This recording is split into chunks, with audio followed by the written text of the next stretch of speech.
নমস্কাৰ মৰমৰ ছাত্ৰ ছাত্ৰীসকল, আজি আমি আলোচনা কৰিম ক্লাছ 8ৰ আমাৰ যিটো আছে তোমালোকৰ ছ'চিয়েল ছায়েন্স ছাত্ৰ ছাত্ৰীসকলে চাই লোৱা ইতিহাস আৰু ৰাজনীতি বিজ্ঞান। এইটো কিতাপৰ যিটো আমাৰ আছে কি পাৰ্ট নম্বৰ 4 নব্য ধৰ্মীয় ভাৱধাৰাৰ উত্থান। নব্য ধৰ্মৰ ভাৱধাৰাৰ উত্থান।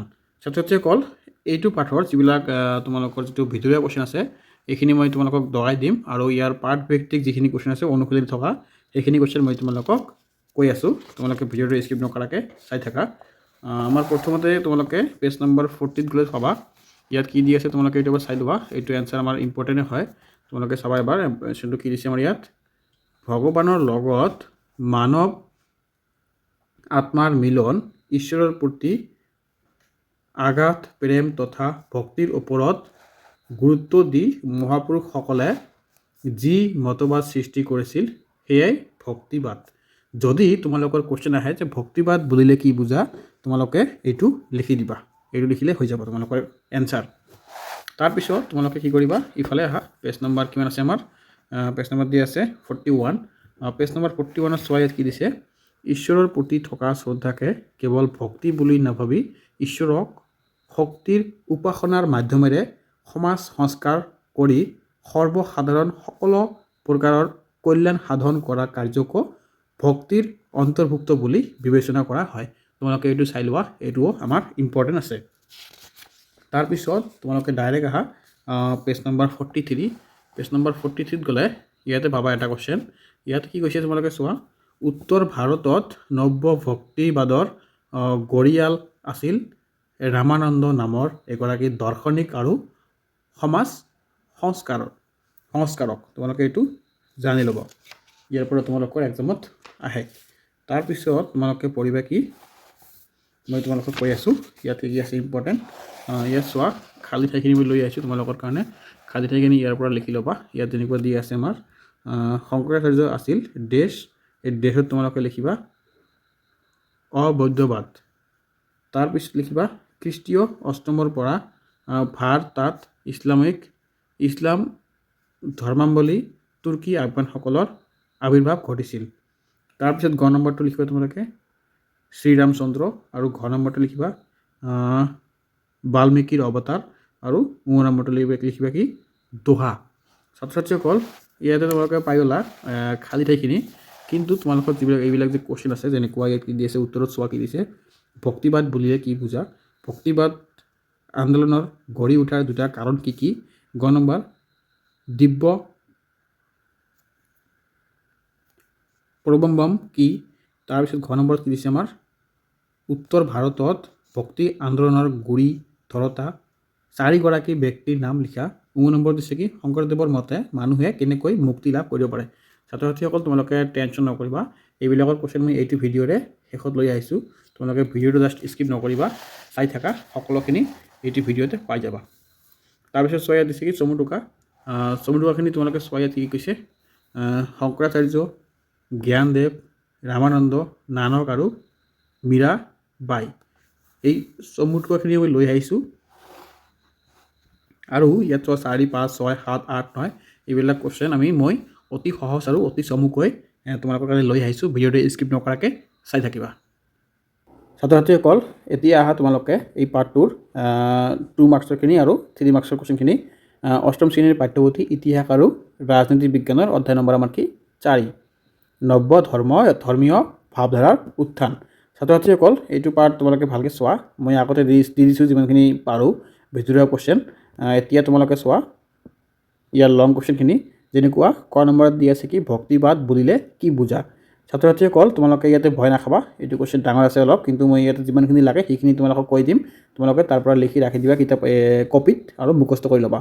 ইয়াত কি দিছে আমাৰ প্ৰথমতে, অভিধানিক অৰ্থত ভক্তি বুলিলে ঈশ্বৰৰ প্ৰতি গভীৰ অনুগত্য আৰু শ্ৰদ্ধাক বুজায়। যদি তোমালোকৰ 1 মাৰ্ক আহে তোমালোকে ইয়াৰ পৰা লিখিলে হৈ যাব, আৰু যদি 2 মাৰ্ক আহে ইয়াৰ পৰা লিখিব পাৰা। সেইফালৰ পৰা ক'বলৈ গ'লে ভগৱানৰ লগত মানৱ আত্মাৰ মিলন, ঈশ্বৰৰ প্ৰতি অগাধ প্ৰেম তথা ভক্তিৰ ওপৰত গুৰুত্ব দি মহাপুৰুষসকলে যি মতবাদৰ সৃষ্টি কৰিছিল সেয়াই ভক্তিবাদ। তোমালোকে ইমানখিনি লিখিবা যদি 2 মাৰ্কছ বা 3 মাৰ্কছৰ আহে। তাৰপিছত আহা ভক্তিবাদ আন্দোলন গঢ়ি উঠাৰ দুটা কাৰণ লিখা। ভক্তিবাদ আন্দোলন যে গঢ়ি উঠিছিল ইয়াৰ দুটা কাৰণ তোমালোকে ইমান ডাঙৰ লিখিব নালাগে, মই তোমালোকক কৈ আছোঁ ইমানখিনি লিখিবা। খ্ৰীষ্টীয় সপ্তম শতিকাৰ দক্ষিণাত্যৰ তামিল ৰাজ্যত আলভাৰছ আৰু নায়নাৰ নামৰ দুটা সম্প্ৰদায়ৰ দুটাৰ পৃষ্ঠপোষকতাত ভক্তিবাদ আন্দোলন গঢ়ি উঠিছিল।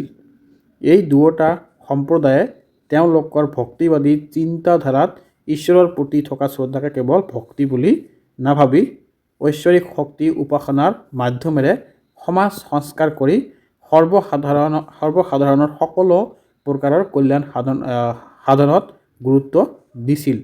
তোমালোকে এইটো অলপ লিখি ল'বা কিতাপত, কপিত ইয়াৰ পৰা লিখিবা। তাৰপিছত 2 নম্বৰত চোৱা কি দিছে, মধ্যযুগত ইছলাম ধৰ্মৰ কি আছে ইয়াত, আবিৰ্ভাৱে ভক্তি আন্দোলন জাগৰণত অৰিহণা যোগাইছিল। তাৰপিছত গ নম্বৰত কি দিছে, দিব্য প্ৰবম্বম কি? ইয়াৰ কি দিছে উত্তৰত, আলভাৰছ শাসকৰ গীত মাত মৌখিক সাহিত্যৰ কীৰ্তিৰাজি পৰৱৰ্তী কালত সংকলিত ৰূপত প্ৰকাশ পায়। আলভৰ্ট সকলৰ এই সংকলিত সাহিত্য সম্ভাৰকে দিব্য প্ৰবম্বক বোলে। তাৰপিছত চোৱা কি দিছে আমাৰ ঘ নম্বৰ কি দিছে কুৱেশ্যনটো, উত্তৰ ভাৰতত ভক্তি আন্দোলনৰ গুৰি ধৰোঁতা 4গৰাকী ব্যক্তিৰ নাম লিখা। ইয়াৰ উত্তৰত কি হ'ব আমাৰ, উত্তৰ ভাৰতত ভক্তি আন্দোলনৰ গুৰি ধৰোঁতা 4গৰাকী ব্যক্তিৰ নাম হ'ল নানক, তুলসীদাস, কবিৰ আৰু ৰামানন্দ। 2 নম্বৰত কি দিছে আমাৰ, শংকৰদেৱৰ মতে মানুহে কেনেকৈ মুক্তি লাভ কৰিব পাৰে। ইয়াৰ উত্তৰত চোৱা কি দিছে, শংকৰদেৱৰ মতে মানুহে ঈশ্বৰৰ ওচৰত একান্ত বিশ্বাস তথা নানা ভক্তিৰ দ্বাৰাই মানুহে মুক্তি লাভ কৰিব পাৰে। তাৰপিছত আহা 2 নম্বৰত খালী ঠাইখিনি মই তোমালোকক কিতাপতে কৈ দিছোঁ, এইবিলাক আৰু মই ডাবল ক'বলৈ নাযাওঁ, তোমালোকে কিতাপৰ পৰা লিখি ল'বা, এইখিনিয়ে শুদ্ধ হ'ব। তোমালোকে কিতাপৰ পৰা লিখি ল'বা, মই ইয়াতে ভালকৈ লিখি আনিছোঁ, কিতাপটোৱে সেইটোৱে ৰাইট হ'ব। তাৰপিছত আহা তোমালোকে 3 নম্বৰত চমুকৈ কোৱা, যেনেকৈ চমুকৈ প্ৰথমতে কি আছিল, শংকৰাচাৰ্য। দক্ষিণ ভাৰতৰ কেৰেলা ৰাজ্যত শংকৰাচাৰ্যই নেতৃত্বতে ভক্তিবাদ জন্ম হৈছিল। শংকৰাচাৰ্যই আছিল অদ্বৈতবাদ বিশ্বাসী। তেওঁৰ মতে আত্মা আৰু পৰমাত্মাৰ মাজত কোনো পাৰ্থক্য নাই, মানুহৰ মাজতহে ভগৱান বিদ্যমান। সৎ জ্ঞান আৰু সৎ কৰ্মৰ যোগেদি মানুহে মুক্তি লাভ কৰিব পাৰে। খ নম্বৰত কি দিছে আমাৰ, জ্ঞানদেৱ। উত্তৰ পশ্চিম ভাৰতৰ মহাৰাষ্ট্ৰত জ্ঞানদেৱৰ নেতৃত্বত 13 শতিকাত ভক্তি আন্দোলনৰ সূচনা হয়। জ্ঞানদেৱে গীত মাতৰ দ্বাৰাই ভগৱানৰ ভক্তিৰ বাণী জনসাধাৰণৰ মাজত প্ৰচাৰ কৰিছিল। তাৰপিছত কি আছে, প্ৰচলিত সমাজ ব্যৱস্থাৰ জাতিভেদ প্ৰথা ধনী দুখীয়া আদি বৈষম্যবোৰ আঁতৰ কৰি সহজ সৰল বন্ধুত্বপূৰ্ণ জীৱন যাপনত গুৰুত্ব দিছিল। সকলো মানুহৰ গাতে যে ভগৱান বিদ্যমান সেই কথা জনসাধাৰণৰ মাজত উপস্থাপন কৰিছিল। তাৰপিছত আহা তোমালোকে গ নম্বৰত ৰামানন্দ। তোমালোকে ইমান ডাঙৰ লিখিব নালাগে, সৰু সৰুকৈ লিখি দিবা। উত্তৰ ভাৰতত বিশেষকৈ হিন্দী ভাষী অঞ্চলত ভক্তিবাদ আন্দোলনৰ প্ৰচাৰক আছিল ৰামানন্দ। তেওঁ এগৰাকী পণ্ডিত আৰু সমাজ সংস্কাৰ আছিল। তোমালোকে ইয়াৰ পৰা লিখি দিবা আৰু পাৰিলে ইফালে অলপ লিখি দিবা। তেওঁৰ ভক্তি মাৰ্গৰ মূল উপাস্য দেৱতা আছিল বিষ্ণুৰ অৱতাৰ ৰাম। ইয়াৰ পৰা তোমালোকে লিখি দিবা। তাৰপিছত আহা ঘ নম্বৰত নানক। উত্তৰ ভাৰতত ভক্তি মাৰ্গৰ প্ৰচাৰ কৰোতাসকলৰ অন্যতম আছিল গুৰু নানক। কবিৰৰ ভক্তি মাৰ্গে তেখেতক বৰকৈ প্ৰভাৱিত কৰিছিল। নানকে হিন্দু ধৰ্মত প্ৰচলিত মূৰ্তি পূজা আৰু জাতিভেদৰ প্ৰথাক বিশ্বাস নকৰিছিল। তেওঁৰ মতে ঈশ্বৰ এজন, তেওঁ অদ্বিতীয় আৰু নিৰাকাৰ। গুৰু নানকৰ শিষ্যসকলৰ পৰৱৰ্তী সময়ত শিখ বুলি জনাজাত হয়। তাৰপিছতে আছে আমাৰ 9 নম্বৰ মীৰাবাই। 13 শতিকাত উত্তৰ পশ্চিম ভাৰতত ভক্তি আন্দোলনে গা কৰি উঠা গুজৰাট আৰু ৰাজস্থানত আন কেইগৰাকীমান সাধকৰ সৈতে মীৰাবাইয়ে ভজন কীৰ্তনৰ জৰিয়তে ভগৱানৰ গুণানুকীৰ্তন জনসাধাৰণৰ মাজত বিলাইছিল। জনসাধাৰণৰ মাজত এই ভক্তি মাৰ্গে যথেষ্ট জনপ্ৰিয়তা অৰ্জন কৰিছিল। তাৰপিছত আহা তোমালোকে 4 নম্বৰত আলভাৰসকল কোন? আলভাৰসকল কোন? তেওঁলোকৰ মূল ধৰ্মমত কি আছিল? ইয়াৰ উত্তৰটো কি হ'ব চোৱা তোমালোকে। খ্ৰীষ্টীয় 7ম শতিকাত দক্ষিণাত্যৰ তামিল ৰাজ্যত ভক্তিবাদ আন্দোলন গা কৰি উঠাৰ মূলতে আছিল আলভাৰ্ছ নামৰ সম্প্ৰদায়টো। তাৰপিছত চোৱা কি দিছে আমাৰ, আলভাৰ্ছসকল ভগৱান বিষ্ণুৰ উপাসক আছিল। তেওঁলোকৰ মতে বিষ্ণু শ্ৰেষ্ঠ আৰু সৃষ্টিৰ মূল। অহং ভাৱবোৰ ত্যাগ কৰি ভগৱানৰ ওপৰত নিজকে উপসৰ্গ কৰিব পাৰিলে মোক্ষ লাভ হ'ব। মানুহৰ মাজত ভগৱানক পাব পাৰি। গতিকে জীৱন প্ৰেমেই ভগৱত প্ৰেমৰ আধাৰ। তোমালোকে ইয়াৰ পৰা লিখি দিবা আৰু বেছি লিখিব নালাগে। তাৰপিছত আহা 5 নম্বৰত চুফীবাদৰ মূল মন্ত্ৰ কি আছিল? ভাৰতত চুফীবাদ প্ৰচাৰত ভূমিকা লোৱা দুগৰাকী ব্যক্তিৰ নাম উল্লেখ কৰা। ইয়াৰ উত্তৰত কি দিছে আমাৰ, চুফীবাদৰ মূল মন্ত্ৰ হৈছে এক ভগৱানকে উপাসনা কৰা। চুফীসকলৰ মতে প্ৰেম আৰু একান্ত ভক্তিৰ জৰিয়তে ভগৱানক লাভ কৰিব পাৰি। তাৰপিছত দিছে কি, চুফীবাদ প্ৰসাৰত ভূমিকা লোৱা দুগৰাকী ব্যক্তি হৈছে নিজামুদ্দিন উইলিয়া আৰু মঈনুদ্দিন চিস্তি। তাৰপিছত আহা 6 নম্বৰত কবিৰ কিয় হিন্দু আৰু ইছলামধৰ্মী সকলো লোকৰ মাজত জনপ্ৰিয় আছিল? ইয়াৰ উত্তৰটো চোৱা তোমালোকে কি দিছে। কবিৰ মুছলমান তাঁতী পৰিয়াল এটাত ডাঙৰ দীঘল হৈছিল। অন্যান্য ভক্তি মাৰ্গৰ সাধকসকলৰ দৰে তেওঁ এক ভগৱানৰ উপাসক আছিল। ভগৱানক তেওঁ ৰাম, হৰি, খোদা, আল্লাহ আদি বিভিন্ন নামেৰে অভিহিত কৰিছিল। কবিৰে ভক্তিৰসৰ কবিতাৰ যোগেদি ভক্তি ধৰ্ম প্ৰচাৰ কৰিছিল। জনসাধাৰণৰ মাজত এই কবিতাসমূহে যথেষ্ট সমাদৰ লাভ কৰিছিল। তোমালোকে এইখিনি লিখি দিবা। 7 নম্বৰত কি দিছে, ভক্তি আন্দোলনৰ নেতাসকলে ধৰ্মৰ উপৰি সমাজ সংস্কাৰৰ কাম হাতত লোৱাৰ উদ্দেশ্য কি আছিল? ইয়াত তোমালোকে উত্তৰ চোৱা। মধ্যযুগত ভাৰতত সমাজ ব্যৱস্থাত ধৰ্মৰ দিশৰ পৰা বহুতো প্ৰত্যাহ্বানে গা কৰি উঠিছিল।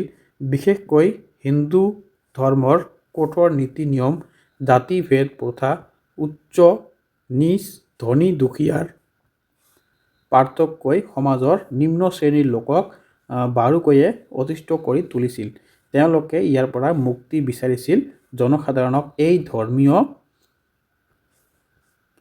ব্যভিচাৰ আৰু কুসংস্কাৰবোৰৰ পৰা মুক্তি দিয়াই এখন ভক্তি ৰসত নিমজ্জিত সমাজ গঠন। ভক্তি আন্দোলনৰ নেতাসকলে সমাজ সংস্কাৰৰ কাম হাতত লৈছিল। তাৰপিছত আহা 8 নম্বৰত কি দিছে আমাৰ, ভাৰতবৰ্ষত ভক্তি আন্দোলন জনপ্ৰিয় হোৱাৰ কাৰণ কি? ইয়াত তোমালোকে চোৱা উত্তৰত কি দিছে। ভাৰতবৰ্ষত সমাজ সংস্কাৰৰ দিশত ভক্তি আন্দোলনে বিশেষ প্ৰভাৱ পেলাইছিল। এই আন্দোলনৰ ফলত সমাজৰ জাতিভেদ প্ৰথা, উচ্চ নীচ আচাৰ অনুষ্ঠান বহুলত্ব বহুখিনি হ্ৰাস পাইছিল। তাৰপিছত দিয়া আছে উদাৰ মানৱীয় দৃষ্টিভংগী ভক্তিবাদৰ ভেটি হোৱাৰ বাবে নাৰীয়েও পুৰুষৰ লগে লগে সমানে ধৰ্ম চৰ্চা কৰাৰ সুযোগ লাভ কৰিছিল। তোমালোকে ইয়াৰ পৰা লিখি দিবা। তাৰপিছত আহা 9 নম্বৰত শ্ৰীমন্ত শংকৰদেৱে অসমীয়া সমাজলৈ আগবঢ়োৱা অৰিহণাৰ বিষয়ে 50টামান শব্দৰ ভিতৰত একোটাকৈ টুকা লিখা। ইয়াত চোৱা উত্তৰ কি দিছে। খ্ৰীষ্টীয় 15শ শতিকাত মহাপুৰুষ শ্ৰীমন্ত শংকৰদেৱে অসমত ভক্তি আন্দোলনৰ সূচনা কৰে। তেখেতে ভাৰতৰ প্ৰসিদ্ধ তীৰ্থস্থানসমূহ ভ্ৰমণ কৰি হিন্দু ধৰ্মৰ মূল শাস্ত্ৰবোৰ খৰচি মাৰি অধ্যয়ন কৰিছিল। ভগৱানত পুৰাণকে সকলোৰে মূল বুলি মত পোষণ কৰি তেখেতে অসমৰ ভক্তি আন্দোলন গুৰি ধৰিছিল। তোমালোকে ইয়াৰ পৰা লিখি দিবা। তাৰপিছত চোৱা তোমালোকে, আৰু তোমালোকৰ কুৱেশ্যন নাই, মই তোমালোকৰ নেক্সটত লৈ আহিম অধ্যায় নম্বৰ 5 গতিকে তোমালোকে ভিডিঅ'টো যদি ভাল লাগিছে চেনেলটো ছাবস্ক্ৰাইব কৰি ৰাখিবা। এনেকুৱা ধৰণৰ তোমালোকে 9ৰ ভিডিঅ'খিনি পাই যাবা, 10ৰ ভিডিঅ'খিনি পাই যাবা, আৰু তোমালোকে কি পাবা, ক্লাছ 12ৰ যিবিলাক ইম্পৰ্টেণ্ট কুৱেশ্যন আছে সেইখিনিও পাই যাবা। আৰু এইটো চেনেলত তোমালোকে লাগি থাকা, তোমালোকৰ গোটেইখিনি যদি তোমালোকে এইটোত উঠিছা বা এইটোত উঠিলা বা এইটোত পঢ়ি আছা, তেনেহ'লে চেনেলটো ছাবস্ক্ৰাইব কৰি ৰাখি লোৱা। তোমালোকৰ বাকী যিবিলাক ক্লাছ আগুৱাই যাবা 9, 10, 11, 12 সকলোখিনি তোমালোকে দিনক দিনে আপডেট পাই থাকিবা। তোমালোকে নটিফিকেশ্যন পাই থাকিবা যে আজি কোনটো চেপ্টাৰ আপডেট পালে বা কালি কোনটো চেপ্টাৰ দিছোঁ, সেইখিনি তোমালোকে পাই যাবা। চ' ধন্যবাদ ছাত্ৰ ছাত্ৰীসকল, ভালকৈ পঢ়া আৰু ভাল মানুহ হোৱা।